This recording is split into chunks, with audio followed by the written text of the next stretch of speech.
Assalamualaikum. Waalaikumsalam.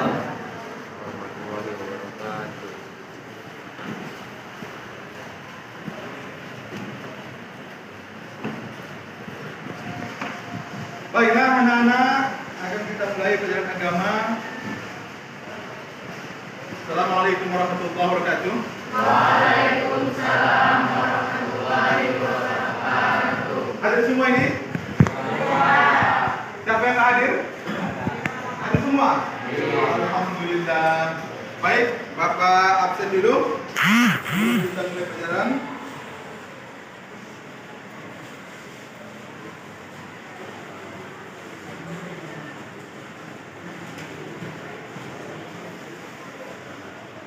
Ya. Alfan Fahaidi, Alfiza, Alia, Aulia, Aurel, Selvi, Clery, Dava, Dewi, Dewi Nokita Kusuma. Tidak ada, tidak hadir. Oke, tidak hadir. Dimas Ilham Antoni, Eliza, Fadli, Keila. Oke, semuanya hadir cuma satu orang. Baik, ketua kelas, silakan siapkan. Berdiri. Beri salam. Assalamualaikum warahmatullahi wabarakatuh. Waalaikumsalam warahmatullahi wabarakatuh. Silakan duduk. Baik, mari sama-sama kita baca surah Al-Fatihah dan kemudian kita sama-sama berdoa. Mudah-mudahan pembelajaran kita terusnya nanti bisa berjalan dengan baik dan lancar. Dimulai.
Oke, baik anak bapak, hari ini kita pelajari tentang kewajiban umat Islam terhadap jenazah. Ini terdapat di bab 3, silahkan buka bukunya masing-masing. Oke, baik, sudah dibuka. Perhatikan, nanti kalau kurang jelas silahkan tanya kepada bapak. Ya, sudah buka semuanya? Kewajiban umat Islam terhadap jenazah.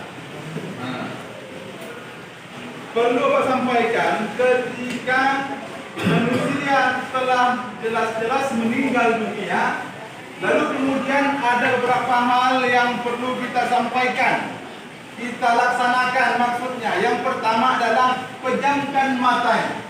Matanya dipejamkan, lalu kemudian yang kedua, tutuplah seluruh badannya, jangan terbuka seperti itu. Kemudian yang ketiga adalah tempatkan dia di tempat aman dan jauh dari jangkauan hewan, misalnya kucing, nah itu dihindarkan itu. Lalu kemudian selanjutnya adalah bagi keluarga dan sahabat-sahabatnya tidak dilarang untuk mencium si mayat tersebut. Silahkan menciumnya. Apakah yang meninggal itu istrinya? Silahkan, yang menciumnya adalah suaminya. Dan sebaliknya pula, dan juga adalah anak-anaknya, silahkan. Seperti itu, tidak ada larangan. Lalu setelah itu, selanjutnya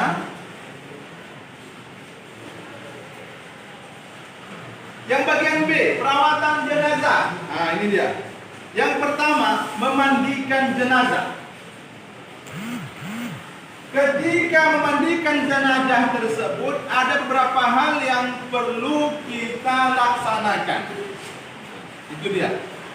Yang pertama adalah, kalau jenazah laki-laki, maka yang memandikannya haruslah laki-laki. Kalau perempuan haruslah perempuan, seperti itu. Jelas? Jelas. Lalu kemudian selanjutnya, apabila jenazah itu seorang istri, sementara suami dan mahramnya ada semua, suami lebih berhak untuk memandikan istrinya. Lalu kemudian selanjutnya adalah, apabila jenazah itu seorang suami, sementara istri dan mahramnya ada, suami atau istri lebih berhak untuk memandikan suaminya. Lalu kemudian tata cara memandikan jenazah. Mohon maaf, keterbatasan alat peraga kita di sekolah ini tidak ada. Nanti nanti akan kita pesan.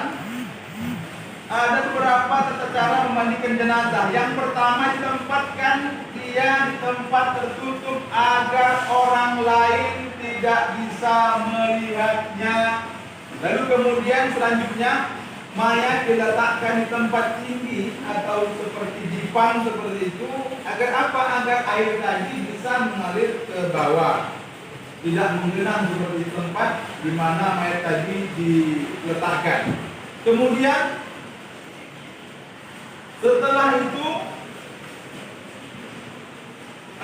membuat kain basahan atau kain sarung, ditaruhkan di mayat tersebut, kemudian bersihkan kotoran dan najisnya.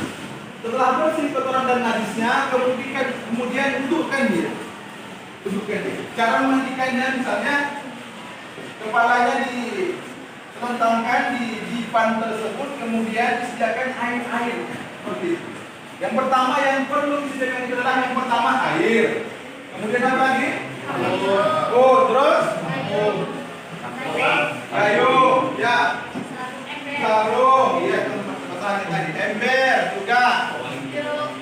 Jeruk, itu untuk memandikan tubuhnya tadi.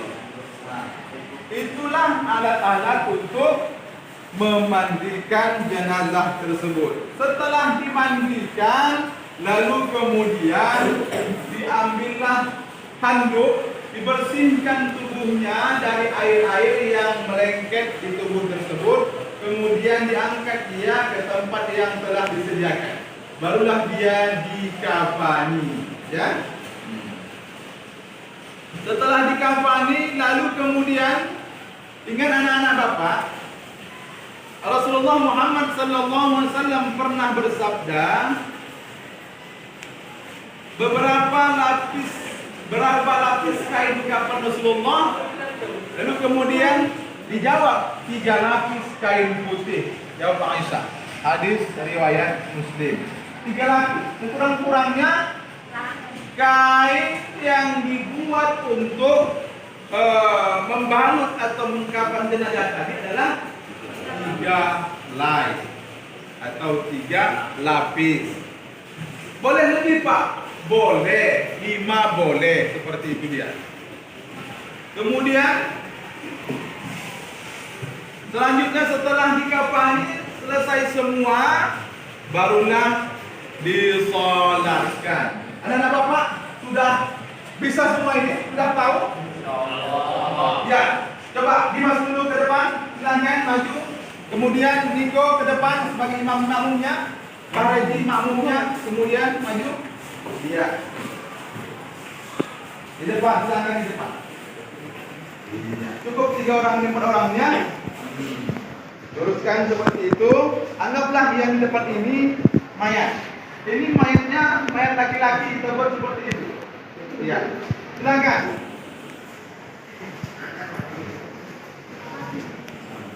Bagaimana? Yang pertama itu adalah takbir.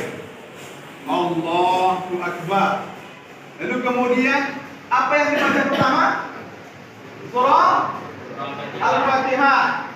Lalu kemudian takbir kedua bacalah sholawat.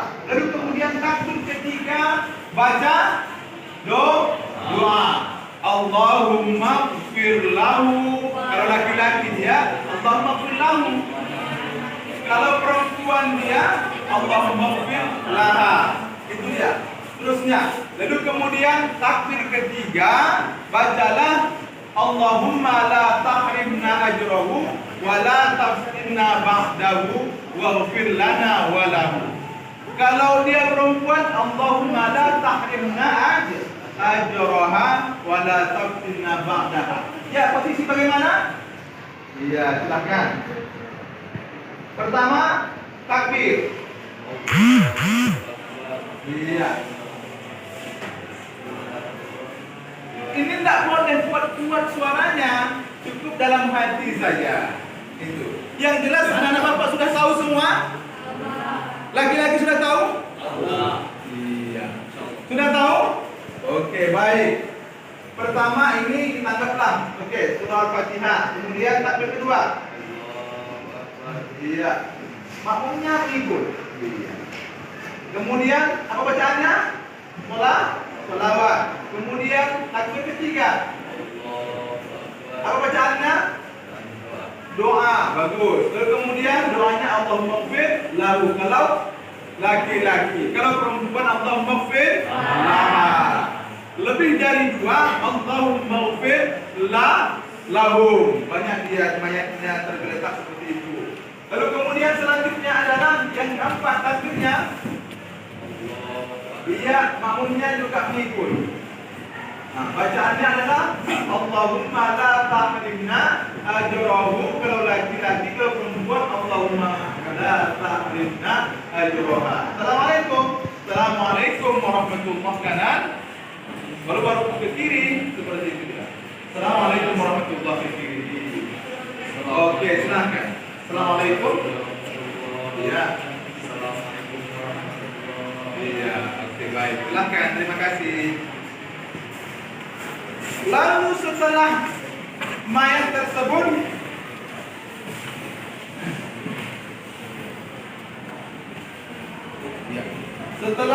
tersebut disolatkan, barulah dikuburkan. Ya, barulah dikuburkan. Oke?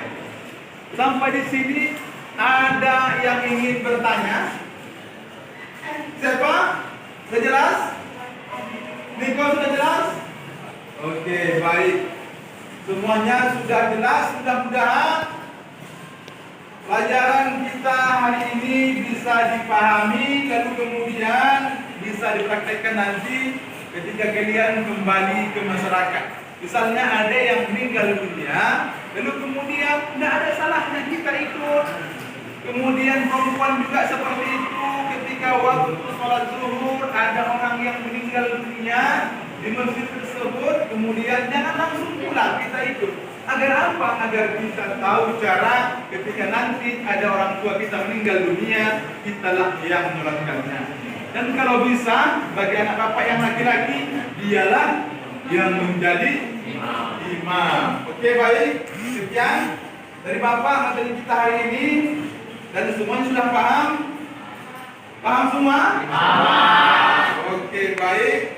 Sampai jumpa pada pertemuan berikutnya. Assalamualaikum warahmatullahi wabarakatuh. Waalaikumsalam warahmatullahi wabarakatuh.